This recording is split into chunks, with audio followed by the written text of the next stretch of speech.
اب آپ مجھے ایک بات بتاؤ کہ انہوں نے تو یہ سب کچھ دنیا کے لیے کیا ہوتا ہے نا, تو اس دنیا نے کیسی پیٹھ دکھائی ہوتی ہے.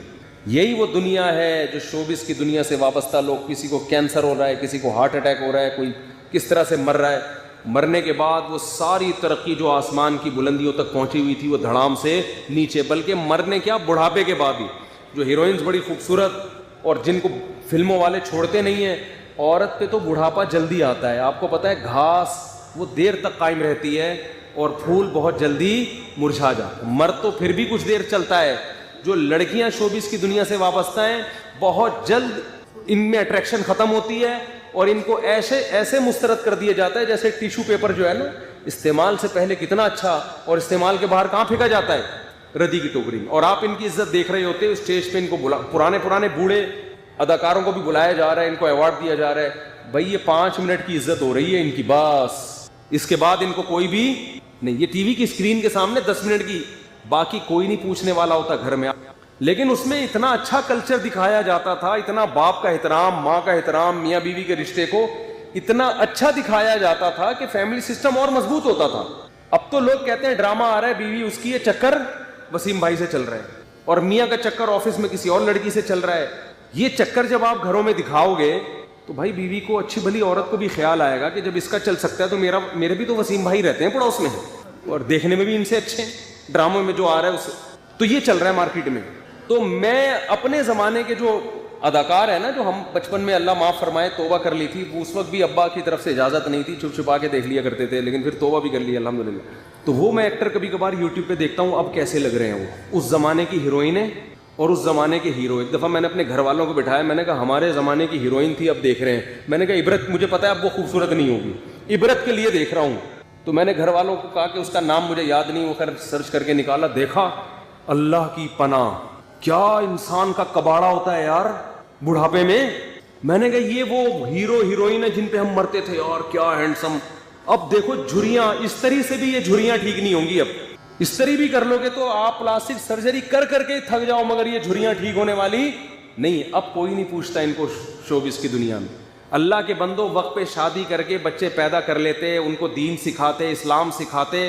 آج وہ تمہیں اتنی, ہم تو اپنی بوڑھی والدہ کو جانتے تھے, ماں جتنی بوڑھی ہو اتنی اچھی لگتی ہے کہ نہیں لگتی. ہمیں تو جب ہماری والدہ کی عمر زیادہ نہیں تھی اس وقت بھی محبت تھی, لیکن جب جیسے زیادہ بوڑھی ہوئی ہیں اس وقت تو ایسی محبت ہو گئی بھائی. اس وقت تو والدہ کے بغیر رہنا ممکن نہیں رہا.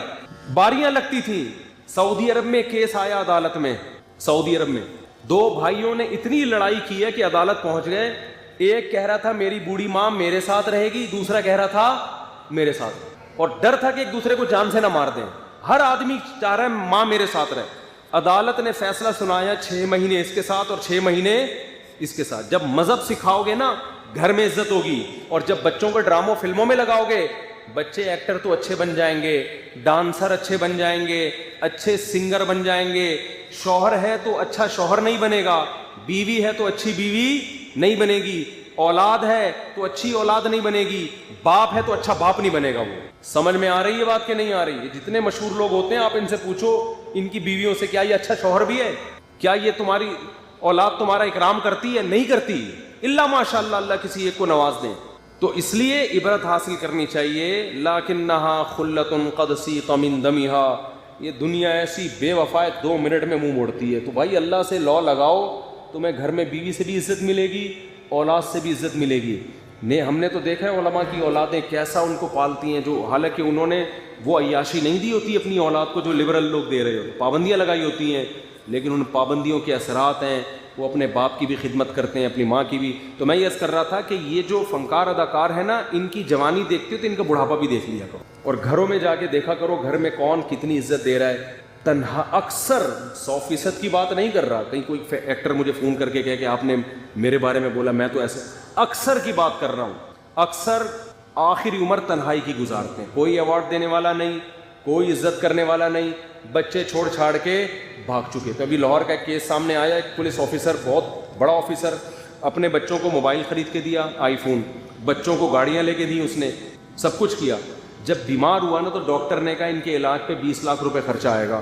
بچوں سے ڈاکٹر نے کہا کہ گاڑیاں بیچو, فون بیچو, علاج کرو.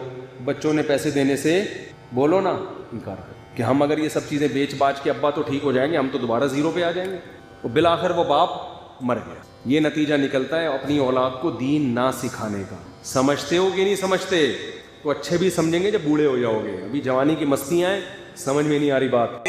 جو جاہل لوگوں نے اور یہ اسلام کا اور عجیب سے چیز بنا دی ہے نا. ایک ہمارے ایک جاننے والے ڈاکٹر ہیں, وہ کہتے ہیں میں نے سنا تھا کہ نافرمان کی روح بہت مشکل سے نکلتی ہے اور جو نیک لوگ ہوتے ہیں ان کی روح آسانی سے نکلتی ہے. تو میں تو جب گیا یورپ میں تو میں نے بہت سے گوروں کو بڑے آرام سے مرتے ہوئے دیکھا اور بہت سے نیک لوگوں کو بڑی مشکل سے مرتے ہوئے دیکھا. تو یہ کیا ہے؟ تو کہہ رہے ہیں مجھے تو اسلام کے بارے میں اشکالات شروع ہو گئے. میں نے کہا آپ نے جن سے یہ تقریر سنی ہے نا کہ نیک لوگ کی روح آرام سے نکلتی ہے, بروں کی مشکل سے نکلتی ہے, انہوں نے آدھی بات بتائی, پوری نہیں بتائی. میں نے کہا یہ تو صحابہ کے دور میں نے کہا اگر آپ حدیثیں پڑھ لیتے, ایک آیت سے کبھی تھوڑی مسئلہ حل ہوتا ہے. آپ کسی کی ایک بات لے رہے ہیں, دوسرے موقع پہ جو اس نے تشریح کی ہے وہ آپ نہیں لے رہے. میں نے کہا معاذ اللہ, اگر کسی کی کوئی موت کسی کو بہت تکلیف ہو رہی ہے, اس معاذ اللہ اس کے برے ہونے کی علامت ہے, تو یہ تو پھر کفر ہے. احادیث میں آتا ہے کہ آپ صلی اللہ علیہ وسلم کو موت کی تکلیف دوسروں سے زیادہ ہوئی ہے. آپ صلی اللہ علیہ وسلم فرمایا اوعکو کما یوعکو رجلان منکم, مجھے بخار میں اتنی تکلیف ہوتی ہے جتنی تم میں سے 2 آدمیوں کو ہوتی ہے. آپ پر جب بیماری آتی تھی نا, آپ کو تکلیف دوسروں سے زیادہ ہوتی تھی. اور امی عائشہ رضی اللہ تعالی عنہا فرماتی ہیں کہ نبی صلی اللہ علیہ وسلم کا سر مبارک میری گود میں تھا جب آپ کی روح نکلی ہے, اور آپ کی جو میں نے موت کی تکلیف دیکھی ہے, جس شدت میں آپ جس تکلیف میں تھے, اس کے بعد مجھے کسی کی موت کی جو آسانی سے کوئی دنیا سے گیا ہو نا, اس کے مرنے پر مجھے کبھی رشک نہیں آیا. رشک کا کیا مطلب کہ بھئی یہ اتنی آسانی سے چلا گیا تو اس کا مطلب یہ زیادہ اچھا تھا, اور معاذ اللہ آپ صلی اللہ علیہ وسلم کے اعمال کم تھے, تو یہ تو ممکن نہیں ہے نا. کہتے ہیں مجھے کبھی کسی پہ رش نہیں آیا کہ آرام سے مر گیا تو بہت نیک ہوگا. ٹھیک ہے نا, بہت مشکل ہے سمجھانا. امی عائشہ فرماتی ہیں کہ یعنی امی عائشہ کی حدیث کا مفہوم بیان کر رہا ہوں کہ نبی صلی اللہ علیہ وسلم کی موت کے وقت جو تکلیف کی حالت تھی, اس کو جب سے میں نے دیکھا ہے, تو امی عائشہ کی بات کا خلاصہ یہ ہے کہ اب اگر میں کسی کو دیکھتی ہوں نا کہ آرام سے روح نکل رہی ہے, یعنی آرام سے مر رہا ہے, دنیا سے جا رہا ہے, تو مجھے اس پہ رش نہیں آتا کہ وہ بہت نیک ہوگا. کیا مطلب؟ اس کا نیک عمل سے تعلق بولتے کیوں نہیں ہے. لیکن ہمارے ہاں سارا مدار کس پر ہے؟ مرنے کے بعد شکل کیسی ہے اس کی, آڑا ترشا ہو گیا تو جہنم میں جا رہا ہے اس کا مطلب. اور اگر مرا ہوا ہے, دانت کھلے میں, ایسا لگ رہا ہے مسکرا رہا ہے, سیدھا کہاں جا رہا ہے؟ او بھائی, اگر خدا نخواستہ کوئی لقوے کا مریض تھا, کوئی فالج کا مریض تھا, وہ تو مرے گا تو اس کا تو بیچارے کا ہوگا تھوڑا سا چہرہ بھی ٹیڑھا ہو سکتا ہے, کچھ بھی ہو سکتا ہے, نیک لوگوں کا بھی ہو سکتا ہے. تو مدار کس پر ہے؟ اعمال پر. اور نیک لوگوں کو بعض دفعہ موت کے وقت ڈبل تکلیف دی جاتی ہے. ایک تو اس لیے دی جاتی ہے, یا تو اس لیے کہ کوئی گناہ ان کا باقی رہ گیا ہوتا ہے. اللہ کیا کہتے ہیں, بھائی قبر میں جانے سے پہلے اس کو ہمارے پاس دھلا کے لے کے آؤ, صاف ستھرا ہو کے. اب ہمارے پاس آ رہا ہے تو اب ہم نہیں چاہتے کہ اس کے گناہوں کی گٹھری ہو, اس کو پاک صاف کر کے لے. میں نے بڑے بڑے بزرگ دیکھے جن کو آخری وقت میں بہت مصیبت میں گزری ان کی, یعنی زندگی کے آخری ایام, بیٹیوں کی ٹینشن, کسی بیٹی کو طلاق ہو گئی, وہ گھر آ گئی, کوئی اور مسئلہ ہو گیا, تو بڑی ٹینشن میں آخری وقت. لیکن وہ زبان سے کیا کہتے تھے؟ شکر. کیا شاید اللہ تعالیٰ ہمارے گناہوں کو معاف کرنا چاہتا ہے. اولاد کی حدیث میں آتا ہے کہ انسان کو اس کی گھر والی کی طرف سے, اس کی اولاد کی طرف سے, اس کے جسم کی طرف سے تکلیفیں پہنچتی رہتی ہیں اور اس کے گناہ معاف ہوتے رہتے ہیں, حتی لقی اللہ طاہرا مطہرا, جب اللہ کے پاس آتا ہے نیٹ کلین, بالکل گناہوں سے پاک صاف ہو گیا. لیکن یہ تکلیف ہوتی ہے جس میں صبر کی توفیق بھی ملتی ہے, کیونکہ اللہ دے رہا ہے نا تکلیف, اور اللہ سزا کے طور پہ نہیں بلکہ کفارے کے طور پہ, تاکہ ہمارے پاس آئے تو صاف ستھرا ہو گئے. تو اس تکلیف میں پھر صبر کی توفیق, اس لیے علماء کہتے ہیں جس تکلیف میں صبر کی توفیق مل رہی ہے سمجھ لو یہ رحمت ہے. یہ کیا ہے؟ رحمت. یہ اللہ آپ کو بنانا چاہ رہا ہے کچھ. اب لوگ کہتے ہیں یہ والی تکلیف کیوں, وہ والی کیوں نہیں آئی, یہ تو بہت زیادہ ہو گئی. تو بھائی اللہ سے کوئی نہیں لڑ سکتا, وہ جو دے رہا ہے وہ اس پہ صبر کرو. اسی کو کہتے ہیں تقدیر پر رضا, جو اللہ نے مقدر کیا ہے بس اب اس پہ کیا ہے, کوشش کریں گے اللہ سے عافیت مانگیں, اے اللہ ہمیں تکلیفیں نہیں چاہیے, ہم تو ویسے ہی کمزور ہیں, ایسا نہ ہو تکلیف میں اور یا نافرمانی پہ نہ آ جائیں, ہمیں تو خوشیوں بھری زندگی چاہیے, اور اللہ ان خوشیوں میں شکر کی توفیق دے کے گناہ معاف کر دے. ٹھیک ہے نا. جیسے لوگ حکیم کے پاس جاتے ہیں, حکیم صاحب کے پاس 2 طریقے ہوتے ہیں علاج کے. ایک طریقہ تو یہ کہ بھائی یہ کڑوی گولی ہے, 2-3 کھاؤ گے فٹ فاٹ ہو جاؤ گے, اس میں یہ بھی پرہیز, یہ بھی پرہیز, یہ بھی پرہیز, اور ایک طریقہ ہوتا ہے بھائی دودھ جلیبی کھاؤ، علاج لمبا ہو جائے گا، لیکن وہ دوا میں کیا ہے؟ دودھ جلیبی. تو آپ کہتے ہو بھائی یہ دودھ جلیبی والا مجھے دے دو، ٹھیک ہے لمبا علاج کروا لوں گا، فائدہ دیر سے ہوگا، لیکن میں یہ کریلے کا جوس نہیں پی سکتا. تو ہم نالائق لوگ ہیں. شکر سے بھی انسان کے ترقی ہوتی ہے، تو اللہ سے یہی مانگنا چاہیے اللہ ہمیں نعمتیں دے، تکلیفوں سے بچا اور شکر کی توفیق دے تاکہ ہمارے درجات بلند ہو. تو شکر کے بھی تو بڑے فضائل ہیں نا. تو مانگنے تو کیونکہ عبدیت اور غلامی کا تقاضا یہ ہے کہ اللہ سے عافیت مانگی ہے، لیکن اللہ تکلیف دے دے تو اس پہ صبر. تو ہمارے نبی صلی اللہ علیہ وسلم کو ہاں یا تو اس لیے تکلیف ہوتی ہے گناہ معاف، یا اس لیے کہ درجات بلند. اللہ چاہتا ہے کہ بھئی یہ دنیا آزمائش کی جگہ ہے، جب آخرت میں آنا تو اتنا تجھے نوازوں. تو ہمارے نبی صلی اللہ علیہ وسلم جنت میں آخرت میں سب سے اعلیٰ مقام کس کا ہوگا؟ سید الانبیاء محمد صلی اللہ علیہ وسلم، حضرت آدم سے بھی زیادہ، نوح علیہ السلام سے بھی زیادہ. تو اللہ نے فرمایا کہ آپ کو پروٹوکول دینے کے لیے آخری جو اب آپ کا آخرت کا سفر ہے نا، اس میں مادی تکلیف آپ کو دوسروں سے زیادہ دی جائے گی. یہی وجہ ہے کہ حضرت فاطمہ رضی اللہ تعالی عنہا آپ کی شہیدی بیٹی، جب انہوں نے آپ صلی اللہ علیہ وسلم کی اس تکلیف کو دیکھا نا، جو موت کے وقت تکلیف تھی اور جو بخار کی شدت تھی، واہ کرب ابتا، فرماتی تھی ہائے میرے والد کا کرب.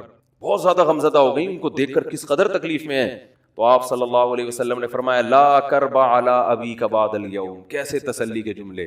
اپنی بیٹی سے فرمایا ہے فاطمہ تیرے باپ پر آج کے بعد کوئی تکلیف، بولو لا کرب علی ابیک بعد اليوم. اس میں بھی آپ صبر کا پہلو تلاش کر رہے ہیں، شکر کا. بس یہ اللہ کی طرف سے آخری ہے. آج کے بعد اے میری بیٹی تیرے باپ پر کوئی تکلیف نہیں. اپنی بیٹی کو بھی تسلی دے رہے ہیں کہ غم ہلکا کر، بس یہ اللہ کی طرف سے آخری ہے، آج کے بعد کوئی تکلیف نہیں ہوگی. تو ہمارے ہاں وہ بیچارہ تکلیف سے جا رہا ہے، تو یار دیکھا آ گیا نا سامنے، لیکن یہ دیکھیں ہم تو کہتے تھے بندہ ہی 2 نمبر ہے، اب آ گیا نا دیکھو کیسے مر رہا ہے. اور پیغمبروں کو تکلیف تو دی جاتی ہے، لیکن کوئی ایسا عیب نہیں ہوتا، ایسی بیماری نہیں ہوتی جو لوگوں میں معیوب سمجھی جاتی ہے. یہ نہیں ہوتا، کیونکہ پیغمبر اللہ کے قاصد ہیں، تو اللہ ان کو ہر لحاظ سے امت کو یہ بتانا چاہتے ہیں یہ میرے رسول ہیں، یہ میرے سفیر ہیں. تو کوئی بھی ایسی چیز جس کی وجہ سے لوگوں کو ان سے نفرت ہو، یا طبعی نفرت جو انسان کے اختیار میں نہیں ہوتی، تو اللہ ایسی بیماری اور ایسی تکلیف سے بچاتے ہیں ان کو. سمجھ میں آ رہی ہے بات؟ لیکن امتی کو ایسی تکلیف ہو سکتی ہے. یہ جو ختم نبوت کے علماء کہتے ہیں نا مرزا غلام احمد بیت الخلاء میں گر کے مر گیا، تو بعض لوگ کہتے ہیں وہ تو بیت الخلاء میں تو فلاں بزرگ کا بھی انتقال ہوا تھا، فلاں کا بھی بزرگ کا ہو سکتا ہے، پیغمبر کا بیت الخلاء میں انتقال بولو نہیں ہو سکتا، کیونکہ پیغمبر کو اللہ ایسے عیب سے بچاتے ہیں جو انسانوں میں عیب سمجھے جاتے ہیں. تو پیغمبر کو ایسی بیماری نہیں ہوتی، جیسے اچھوت کی بیماری ہے کہ کوئی ہاتھ نہیں لگا سکتا اس کو، ایسی بیماری پیغمبروں کو نہیں ہوتی. کوڑ کی بیماری پیغمبروں کو نہیں ہوتی، کیونکہ ایسی بیماری جس سے لوگ گھن کھاتے ہیں، ایسی نہیں. لیکن امتی کو ہو سکتی ہے، امتی کو ایسی بیماری ہو سکتی ہے، اللہ اس کے درجات کیا کرے گا؟ بلند کرے گا. مجھے ایک واقعہ کسی نے سنایا کہ ایک ہندو تھا، اس کو کوڑ کی بیماری تھی. کوڑ نہیں ہوتا گوشت گلنا شروع ہو جاتا ہے، تو یہ بیماری پھیلتی ہے. تو اس کے رشتہ داروں نے بالکل الگ کر دیا اس کو، وہیں سے کھانا پھینکتے ایسے کر کے. کہیں تبلیغی جماعت گئی، ان کو پتہ چلا، وہ بیٹھ گئے اس کے پاس جا کے، اس کو کھلا بھی رہے ہیں پلا بھی رہے ہیں. تو وہ بڑا متاثر ہوا، یار سب نے چھوڑ دیا اور مسلمان ہو کے، تبلیغ والے تو اکرام کا کوئی موقع الحمدللہ چھوڑتے نہیں. تو وہ مسلمان ہو گیا اور پھر اس کا انتقال ہو گیا تھوڑے دنوں میں. اب دیکھو اللہ نے جو اس کو کوڑ کی بیماری میں ڈالا، یہ بیماری اس کے لیے رحمت بن گئی کہ نہیں بن گئی؟ تو کفر کی حالت میں کوئی اچھا کام کیا ہوگا اس نے، اس کے بدلے میں اللہ نے اس کو کیا دے دیا؟ کوڑ کی بیماری. اب دنیا کہے گی یار عام کافر جو اچھے کام نہیں کرتے وہ تو فٹ فاٹ گھوم رہے ہیں، اور یہ تھوڑا بہت خیال کرتا تھا، اس کو اللہ نے کیا دے دیا؟ بھائی اس کو دیا اس لیے کہ اللہ کو پتا ہے کہ جی کوڑ میں ہوگا تو تبلیغ والے آئیں گے، اس کی آؤ بھگت کریں گے، اور یہ کیا ہو جائے گا؟ اسلام میں داخل ہو جائے گا. تو اللہ کے کام ہے، یہ اللہ ہی بہتر جانتا ہے. تو بعض دفعہ اللہ تکلیف میں ڈالتے ہیں تاکہ آپ کے گناہ دھل جائیں. تو اس لیے موت کی جو تکلیف ہے نا، اچھا اور عین ممکن ہے کوئی بہت بڑا بدماش ہو، بڑے آرام سے مر جائے، اور مرنے کے بعد ایسی خوبصورت اسکن ہو جائے اس کی، کیونکہ اسکن کی اچھے یا برے ہونے کا تعلق موسم سے ہے، جینے، ٹھیک ہے نا. جس کو برین ہیمریج ہوتا ہے تو چہرہ خراب ہوتا ہے، چاہے وہ نمازی ہو. میں نے ایسے پکے نمازیوں کو جن کی نماز کی حالت میں ڈیتھ ہوئی ہے، ان کو دیکھا موت کے بعد ان کا چہرہ کالا ہو گیا. یہ بری بات نہیں تھی، یہ کالا اس لیے ہو گیا کہ برین ہیمریج ہوا، رگ پھٹی ہے تو بلیڈنگ ہونا، اور ہارٹ اٹیک بھی ہوا پھر ان کو. تو ڈاکٹر کہہ رہے تھے ان کو جلدی دفناؤ کیونکہ یہ بہت جلدی ان کا جسم خراب ہو جائے گا. حالانکہ پھر میں نے خواب میں ان کو جنت میں بھی دیکھا. صحیح ہے نا. تو خام خمانہ لوگوں نے یہ چیزیں بنائی. تبھی میت کو چھپانے کا حکم ہے, کیونکہ اکرام کرنا ہے نا, تو چہرہ مرنے کے بعد بگڑنا شروع ہوتا ہے. یہ ہر ایک کا ہوگا, چاہے نیک ہو چاہے برا. تبھی تو حکم ہے کہ اس کو جلدی دفن کرو, کیونکہ اس کی توہین ہے اب لوگوں کے سامنے رکھنا. اور ہمارے یہاں کیا ہو رہا ہے, باقاعدہ مردوں کے ساتھ سیلفیاں چل رہی ہیں, ناک میں روئیاں ٹھوسی ہوئی ہیں, اور ویڈیو بن رہی ہے, اور زیارت ہو رہی ہے, لائن لگ لگ کے پبلک دیکھ کے جا رہی ہے. کیا جاہلانہ رسم ہے یار, کیا جاہلانہ. میت میں اور دلہن میں فرق ہونا چاہیے. دلہن کی منہ دکھائی ہوتی ہے, وہ محلے پڑوس کی عورتیں آتی ہیں, بھائی دلہن آئی ہے بیوٹی پارلر سے کے دیکھ رہی ہیں, تو مردے اور دلہن میں اتنا تو فرق کرو, مردے کی بھی رونمائی ہو رہی ہے. تو یہ غلط رسم ہے. انتقال ہو گیا فوراً چہرے پہ کپڑا. ہاں جو اس کے بہت قریبی لوگ ہیں, قریبی لوگ ایسا ہوتے ہیں کہ اگر وہ بدبو آ بھی رہی ہو, چہرہ بگڑ بھی جائے, ان کو نفرت نہیں ہوتی. بیٹے کو اپنے باپ سے نفرت نہیں ہوگی, چاہے جیسا بھی ہو, چہرہ جیسا بھی بگڑ جائے. وہ کہے گا یار میرا اس کا رشتہ خوبصورتی کی بیس پہ تھوڑی ہے. لیکن اجنبی لوگ جب اس کو دیکھیں گے تو چہرے کے بارے میں تبصرے بھی کریں گے. اور ایک صاحب کا انتقال ہوا, میں نے کہا جلدی دفناؤ, چہرہ نہ دکھاؤ. تو انہوں نے کہا لوگ کہیں گے یار لگتا ہے کچھ چہرہ بگڑ گیا اس لیے چھپا رہے ہیں. میں نے کہا اب تو اور چھپانا چاہیے, اس لیے کہ جس کا بگڑ جائے اس کو تو چھپائیں گے تو پھر لوگ یقیناً کہیں گے بگڑا ہوا چہرہ ہے. تو اس رسم ہی کو ختم کر دینا چاہیے. انتقال ہوا فوراً چہرے پہ کپڑا. ہاں بیوی دیکھ سکتی ہے اپنے شوہر کو, یا بیٹے ہیں, یا اس طرح جو بھائی بہن ہیں قریبی, وہ دیکھ لیں. باقی پبلک سے چھپا کے اس کو فوراً کیا کرو, دفن. اب تو قبر میں جا کے بھی دکھا رہے ہوتے ہیں. یہ اجمیوں کی گندی رسم ہے, بری رسم ہے. گندی کا لفظ میں نے تھوڑا سا زیادہ سخت استعمال کیا, لیکن مجھے اس سے زیادہ ہلکا لگ نہیں رہا کوئی لفظ. عرب میں ایسا نہیں ہوتا. سعودی عرب میں جو ہے نا, عرب لوگ بہت سی چیزوں میں ابھی بھی اسلام کے بہت قریب ہیں, بڑے خاندان. ہم لوگ چونکہ ہندوؤں کے ساتھ زیادہ رہے نا انڈیا میں, تو بہت سی چیزیں ہم نے وہاں سے کیا لی ہیں جو مذہبی لوگوں میں بھی آئی ہیں. عرب میں یہ سسٹم نہیں ملے گا آپ کو. عرب میں جب تک زندہ ہے احترام, ادب, تمیز. انتقال ہو گیا فوراً سے پہلے دفنایا, قبر پہ تختی بھی نہیں لگاتے. وہ جائز ہے تختی لگانا, لیکن وہ بھی نہیں لگاتے. کہہ رہے ہیں اب اس کو تختیوں کی ضرورت نہیں ہے, اب دعاؤں کی ضرورت ہے. دعائیں ہوتی رہتی ہیں ابا کے لیے, صدقات و خیرات کرتے ہیں, ایسا صدقے کرتے ہیں عرب کہ آپ کی سوچ ہوگی. ایسی سخاوت ہے عربوں میں, اپنے ابا کے لیے اپنی اماں کے لیے دعائیں کرتے ہیں. وہ میں نے بتایا نا ایک واقعہ میں نے بہت پہلے سنایا تھا, جدہ میں کسی کے ہاں ٹھہرا ہوا تھا سعودی عرب میں, پاکستانی تھے. وہ کسی عرب کے ساتھ 30 سال سے ملازمت کر رہے تھے. عربوں کا نا آپ کو ایک پہلو دکھایا جاتا ہے میڈیا پہ, جو اچھا پہلو ہے وہ نہیں دکھایا جاتا, جو اسلام کی وجہ سے ان میں خوبی ہیں وہ نہیں دکھایا جاتا. تو ایک عرب شیخ تھا جس کی ہاں یہ ملازم ہے. دوسرا عرب کا جو اصل کلچر آپ کو ملے گا گاؤں دیہاتوں میں, شہروں میں تو پتہ نہیں کون کون آگے آباد ہوا ہے, اس میں اچھے بھی ہیں برے بھی ہیں. کہہ رہے میں نے دیکھا کہ وہ ایک عرب شیخ اپنی فیکٹری سے نکلا, میں تو ایک بھکاری آیا, اس نے اللہ کے نام پہ کچھ مانگا. اس کے پاس پتہ نہیں تنخواہ بانٹنے نکل رہا تھا کیا نکل رہا تھا, اس کے پاس بہت سارے پیسے تھے ریال, تو اس نے اس کو بھکاری کو دے دیے. بھکاری کو جیسے دیے, بھکاری نے, اچھا یہ عرب بھی 80 سال کا بڈھا, تو اس بھکاری نے اس کے عربی کے ماں باپ کو دعائیں دینا شروع دل سے نا, وہ پاکستانی تھا, وہ بڑا ڈیڑھ ہوشیار, دعائیں دی, اللہ کرے تمہارے ابا کی مغفرت ہو جائے, اللہ کرے. تو وہ عرب کو اتنا اچھا لگا, اس نے اور دے دی. پھر وہ شروع ہو گیا, تو اللہ کرے تمہارے ابا وہ پھر اور دے دی. کہہ رہے اتنے پیسے اس بھکاری کو دے دیے. میں نے کہا یار یہ تو لاکھوں پتی بن گیا ہے, سارے پیسے ختم ہو گئے اس کے پاس, اور وہ گھنا دعائیں دیتا جا رہا ہے. وہ جو گھنا تھا نا وہ کیا کر رہا ہے, وہ بھی گھنا بن کے طبیعت سے دعائیں دے رہا ہے. وہ رونا بھی آ جاتا ہے پاکستانیوں کو, آپ کو پتا ہے. تو کہہ رہے وہ چلا گیا, پیسے ختم ہو گئے. اس عربی نے کہا اگر یہ میرے پاس اور بھی پیسے ہوتے نا, یہ دعائیں دیتا رہتا میں پیسے. بعض ایسے جذبات ہو جاتے ہیں نا انسان کے کہ اس کو لگتا ہے کہ شاید یہ دعا قبول ہو رہی ہے, بعض دفعہ ایسی کیفیات آ جاتی ہیں انسان کے اوپر. تو وہ پاکستانی تھے جنہوں نے مجھے واقعہ سنا. کہہ رہے ہیں یار ان کے اندر کوئی ان کے قریب رہے نا تو بعض چیزیں ان میں بڑی خاندانی. عربوں میں ماں باپ کا بہت احترام ہے, بہت. جتنے کسٹمر کے ساتھ بدتمیز ہوتے ہیں نا, باپ اور ماں کے ساتھ اتنے ہی اچھا سلوک کرتے ہیں.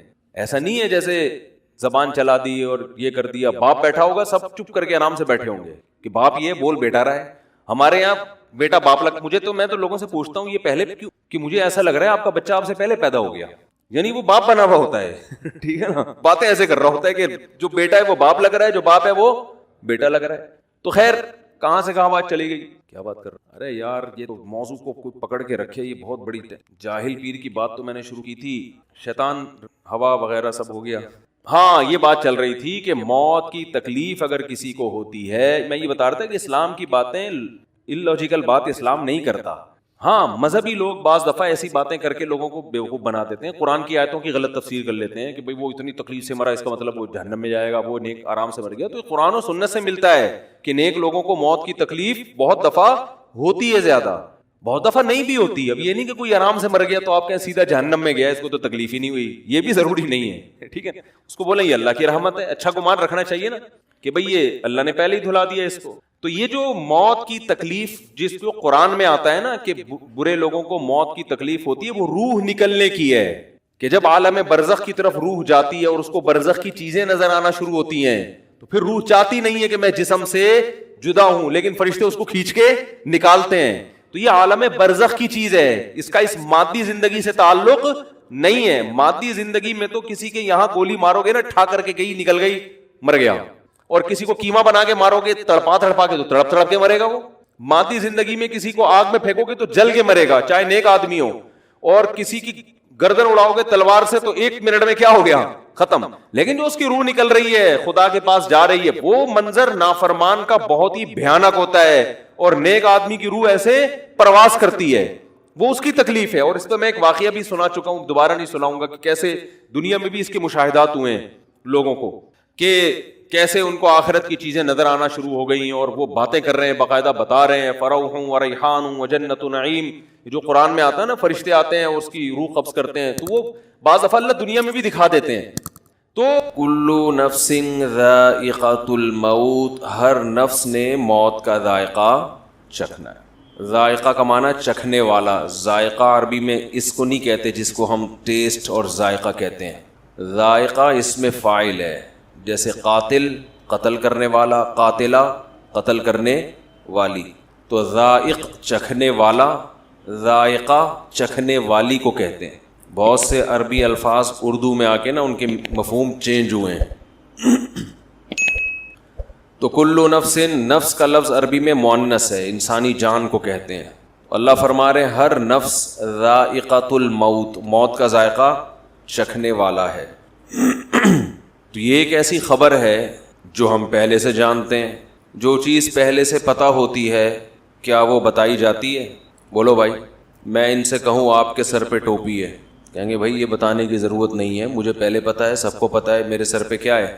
بولیں بھائی ٹوپی. آپ کی ناک پہ چشمہ ہے. اگر میں یہ بیان شروع کر دوں وہ خبریں جو پہلے سے آپ کو معلوم ہیں، تو آپ تھوڑی دیر میں سب بھاگ جائیں گے یہاں کہ بھائی یہاں نماز پڑھنا، بیان سننا چھوڑ دو. ان کے سر پہ بال ہیں، ان کے نہیں ہیں، یہ بیٹھے ہوئے ہیں. ان کے سر پہ ٹوپی ہے، یہ سفید ہے، ان کی ناک پہ چشمہ ہے، ان کے داڑھی ہے. تو یہ خبروں کے کیا فائدہ؟ تو اللہ بھی یہ خبر دے رہے ہیں ہر نفس نے موت کا ذائقہ چکھنا ہے. تو اللہ ہی تو ہمیں پہلے سے معلوم ہے. اس نالج کی کیا ضرورت ہے یہ ہمیں بتانے کی؟ بولے نا کیا ضرورت. تو اللہ نے فرمایا دیکھو جب بھی کوئی خبر دی جائے اور جس میں کوئی آرڈر چھپا ہوا ہو تو وہ خبر ہوتی ہے، لیکن اصل میں اس خبر سے خبر مقصد نہیں ہوتی، بلکہ ایک اس کے اندر آرڈر چھپا ہوا ہوتا ہے، اس کی طرف اشارہ کرنا مقصد ہوتا ہے. خبر برائے خبر یہ حکیمانہ کلام نہیں ہے. میں کہوں ان کے سر پہ ٹوپی ہے، ان کی ناک پہ چشمہ ہے، تو کیا کریں بھائی، ہے تو کیا کریں. لیکن میں خبر دیتا ہوں مجھے پیاس لگ رہی ہے، ایک خبر ہے. پشتو میں کہتے ہیں نا خبر اوری کا نا، سنا یہ لفظ؟ خبر سن رہا ہے کہ نہیں سن رہا؟ میں خبر دیتا ہوں مجھے پیاس لگ رہی ہے، فوراً 2-4 بندے اٹھیں گے کولر کی طرف پانی لینے کے لیے. ایسا ہوگا کہ نہیں ہوگا؟ اگر نہیں اٹھیں گے تو اس کا مطلب بہت ڈھیٹ ہیں. کیا ہیں؟ بہت ڈھیٹ لوگ ہیں. ایک بندے کو پیاس لگ رہی ہے، پانی کا انتظام نہیں کرتے. گھر میں ابا جب آ کے بیٹھتے ہیں اور کہتے ہیں مجھے پیاس لگ رہی ہے، تو یہ خبر برائے خبر نہیں ہے، اس کے پیچھے آرڈر چھپا ہوا ہے پانی پلاؤ. اب یہ خبر فضول خبر نہیں ہے. میں اکثر بیان میں کہتا ہوں آج کل جو شوہر حضرات گھر میں جب داخل ہوتے ہیں تو گھر سے باہر تو اخلاق بہت اچھے ہوتے ہیں، دوستوں کے ساتھ ہنسی مذاق گپ شپ. گھر میں جب داخل ہوتے ہیں ایسا لگتا ہے چنگیز خان نے بغداد پر حملہ کیا ہے. یہی ہے نا اسٹائل. گھر میں آتے ہی کیا کہتے ہیں؟ مجھے بھوک لگ رہی ہے. گھر والوں سے کیا کہتے ہیں؟ مجھے، یہ تو نیوز ہے نا، یہ سما پہ چلنی چاہیے یہ پٹی، کہ آپ کو کیا لگ رہی ہے؟ بھوک لگ رہی ہے، خبر ہے. تو لیکن یہ خبر برائے خبر نہیں ہوتی. اس کا مطلب ہوتا ہے کھانا فوراً چاہیے، یہ آرڈر ہے کھانا لگا دو. اس خبر میں کیا چھپا ہوا ہے؟ بولو نا یار کیا ہو گیا؟ آرڈر چھپا ہوا ہے، کھانا لگا دو، بھوک لگ رہی ہے، یہ خبر ہے. اس کے اندر ایک آرڈر خبر نہیں ہوتا. خبر کی ڈیفینیشن یہ ہے کہ جب وہ جملہ مکمل ہو تو اس کو سچا یا جھوٹا کہا جا سکے. خبر سچی بھی ہوتی ہے اور جھوٹی بھی. آرڈر سچا جھوٹا نہیں ہوتا. پانی پلاؤ تو یہ کوئی سچ اور جھوٹ سے تھوڑی تعلق ہے اس کا، تو ایک آرڈر ہے. تو آپ جب گھر میں داخل ہوتے ہیں اور کہتے ہیں مجھے بھوک لگ رہی ہے، اس کا مطلب چنگیز خان بہت غصے میں ہے. اگر اس کو اس وقت کھانا نہیں ملا تو یہ بیوی بچوں کو بھی کھا سکتا ہے. بہت سے لوگ کھا گئے ہیں، ٹینشن دے دے کے کھا گئے. اب یہ خبر فضول خبر نہیں ہوگی. اب دیکھو میں اگر کہوں کہ ان کی چشمہ ہے، ایک دفعہ کہوں گا، 2 دفعہ کہوں گا، 3 دفعہ کہوں گا، تو یہ کہیں گے کیا کروں میں، اگر ہے تو آپ کو دے دوں.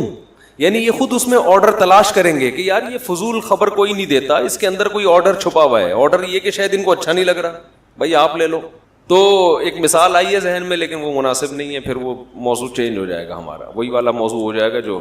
تو اب گھر میں بار بار آپ جب جا کے کہو گے بھوک لگ رہی ہے، پیاس لگ رہی ہے، بھوک لگ رہی ہے، پیاس لگ رہی ہے، اس کا مطلب کیا ہے؟ کھانا لگا دو، کھانا لگا دو، کھانا لگا دو، پانی پلا دو. تو جو خبر ایسی ہو جس کے اندر کوئی آرڈر چھپا ہوا ہو، وہ خبر اس قابل ہوتی ہے کہ اس کو شیئر کیا جائے. جس خبر کے اندر کوئی آرڈر چھپا ہوا نہیں ہوتا وہ خبر ٹائم ویسٹنگ ہے، اس کا عملی زندگی سے کوئی تعلق نہیں ہے. اللہ کہتے ہیں ہر بندہ کیا ہے؟ مرے گا. ہر بندہ کیا ہوگا؟ مرے گا. تو جو جگہ چھوڑ کے جانا ہے اس سے دل لگانے کا کوئی تک بنتا ہے بھائی. آپ ٹرین میں بیٹھے ہوئے ہیں، سیٹیں اتنی اچھی اور زبردست اور بہت مزہ آ رہا ہے یہاں پہ، تو بیگم ہم یہ سیٹیں گھر نہ لے جائیں اپنے ساتھ؟ کیا خیال؟ یہ اے سی نکال کے لے جائیں. اسٹیشن آیا تو آپ اتر ہی نہیں رہے، آپ اسی سیٹ سے چپک گئے ہو. کوئی غریب آدمی بیچارہ جھونپڑی سے نکلا ہوا، اس کو کسی نے اے سی پارلر میں بٹھا دیا، اب اس کو جھولے بھی مل رہے ہیں، مزہ بھی آ رہا ہے. کسی نے بعض دفعہ ہوتا ہے کہہ رہا بھائی، تو ایسے موقع پہ اسے کیا کہا جائے گا؟ بھائی یہ ٹرین ہے، یہ دل لگانے کی یہ مسافر خانہ ہے، یہاں سے آپ نے اترنا ہے. تو ایک آرڈر تو یہ چھپا ہوا ہے کہ دنیا دل لگانے کی جگہ بولو نہیں. لیکن یہ بات سمجھ میں نہیں آتی. جیسے کرونا جب تک خود نہ ہونا اس وقت تک سمجھ میں خود کو نہ ہو جائے اس وقت تک نہ SOPs پر انسان عمل کرتا ہے نہ اس کی سمجھ میں آتا ہے. وہ یہودیوں کی سازش ہی سمجھتا رہتا ہے، سمجھتے سمجھتے بالآخر سانس اکھڑتا ہے، پھر چیختا ہے آخر میں نہیں بھائی سازش وازش. یہ واقعی بیماری ہے. ہم نے بہت سے لوگ ایسے دیکھے ہیں سمجھا کے تھک گئے تھے، نہیں مان رہے تھے. تو جب کرونا کا اٹیک ہوتا ہے نا تو پھر انسان کہتا ہے یہ والی علامتیں تو آج سے پہلے مجھ میں کبھی پائی نہیں گئی تھی. ایک صاحب تھے بہت الجھتے تھے مجھ سے، میں ان کو بتاتا بھائی یہ بیماری ہے، وہ نہیں مانتے تھے. پھر جب ان کو ہوا نا، پھر ان کا یہ ملفوظ ہے کہ کرونا ایک ایسی بیماری ہے جب تک خود نہ ہو انسان اس پر ایمان نہیں لاتا. تو میرے بھائی موت بھی ایک ایسی حقیقت ہے، مانتے ہیں زبان سے بولتے ہیں، دل سے نہیں مانتے. جب تک موت کا فرشتہ نظر نہیں آتا، سانسیں اکھڑنا شروع نہیں ہوتی، اس وقت تک کھوپڑی کام انسان کی نہیں کرتی. وہ مر گیا، فلاں مر گیا، اس کا ماموں مر گیا، اس کا چاچا مر گیا، اس کی پھوپھی مر گئی، اس کی خالہ مر، اتنی خبریں بچپن سے سنتے آ رہے ہیں. بھائی وہ مرا ہے نا، میں تھوڑی.